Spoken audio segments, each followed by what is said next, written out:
Friends, யூஸ்வலாக நம்ம ஏதாவது வேலையில் ஃபோக்கஸ்டாக பண்ணிட்டு இருக்கும் போது ஏதாவது ஒரு நோட்டிஃபிகேஷன் நம்ம செல்லில் வந்ததுன்னா நம்ம டிஸ்ட்ராக்ட் ஆகிடுவோம்.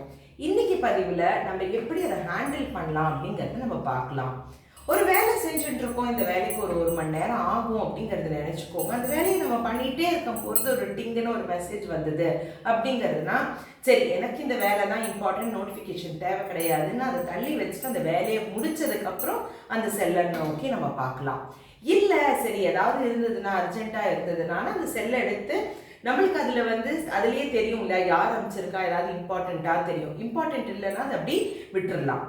நிறைய பேர் என்ன பண்ணுவாங்க அப்படிங்கிறதுனா, அந்த செல்லை எடுத்து என்ன ஆயிருக்கு என்ன ஏதுங்கிறத பார்த்துட்டு நம்ம அந்த 1 hour நம்ம அந்த ஃபோக்கஸ்டாக ஒர்க் பண்ணணும்னு நினச்சது இதுலேயே ஸ்க்ரோல் பண்ணியே நம்ம ஒரு மெசேஜ்லேருந்து 10 மெசேஜுக்கு போயிடுவோம்.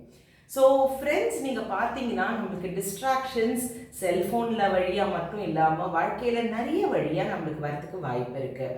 ஆனால் நம்ம ஃபோக்கஸ்டாக, நம்ம கான்சென்ட்ரேட்டடாக நம்ம என்ன வேலை செய்யணும்னு நம்ம முடிவெடுத்து நம்ம அதை பண்ணி முடிச்சிட்டோம் அப்படிங்கிறதுனா நம்மளுக்கு ஒரு சாட்டிஸ்ஃபேக்ஷன் இருக்கும் அந்த வேலை முடிஞ்சதுக்கப்புறம். அண்ட் அந்த சாட்டிஸ்ஃபேக்ஷன் இருக்கும்போது அந்த நோட்டிஃபிகேஷன், அதாவது ஒரு இம்பார்ட்டன்ட் மெசேஜாக கூட இருக்கலாம், அதுக்கு இன்னும் கிளாரிட்டியோடு நம்ம என்ன பதில் அனுப்பணுங்கிறது நம்மளுக்கு தெரியும்.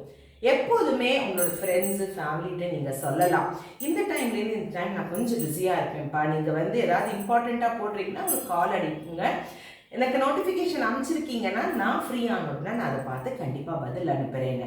இந்த ஒரு கம்யூனிகேஷன், இந்த ஒரு கான்வர்சேஷன் நீங்கள் உங்களோட நண்பர்கள்ட்ட ஃபேமிலிகிட்ட நீங்கள் வச்சுருக்கீங்க அப்படிங்கிற போது அவங்க டென்ஷன் ஆக மாட்டாங்க. ஐயோ ஏன் இவ பார்த்துட்டு பதில் அனுப்பல, 2 ப்ளூ டிக் வந்துருச்சே அப்படிங்கிறது அவங்களும் டென்ஷன் ஆக மாட்டாங்க. நீங்களும் ரொம்ப ரிலாக்ஸ்டாக அதை பண்ணி பார்க்கலாம். ட்ரை பண்ணி பாருங்கள், ரொம்ப இம்பார்ட்டண்ட் இன்னைக்கு காலகட்டத்தில்.